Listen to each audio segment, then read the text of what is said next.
Et il faut le dire, les grévistes perdent de l'argent. On ne fait pas grève par plaisir. On fait pas. Surtout qu'on est à l'approche de Noël et tout le monde a des enfants et une famille.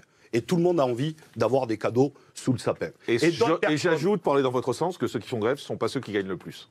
Bien sûr.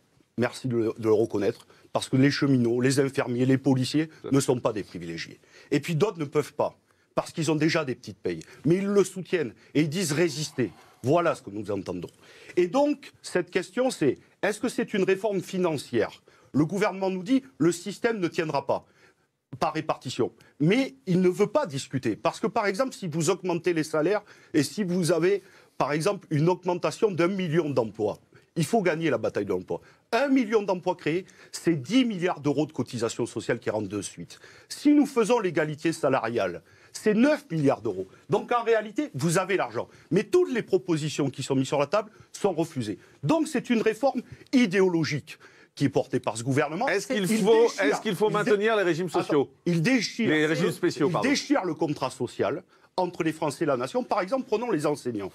Les enseignants en France ont un niveau de qualification. Mais ils sont mal payés. Ils sont dans le dernier tiers européen. Mais ils l'acceptent. Pourquoi ?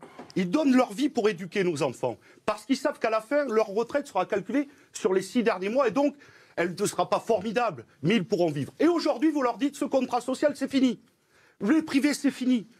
Tout le monde sera calculé sur les 43 annuités. Vous irez au bout du bout. 64 ans. Mais qui arrive à 64 ans au travail ? Ma mère a été à l'usine toute sa vie. À 62 ans, je l'ai vue épuisée. Elle est partie fatiguée comme tout. Il y a les gens, plus de 50% des gens n'arrivent pas au bout à 64 ans. Soit ils sont au chômage, soit ils arrivent dans un système de pré-retraite. Et vous leur dites, aujourd'hui, il va falloir aller à 64 ans, sinon vous aurez un malus. Mais qu'est-ce que ça veut dire ?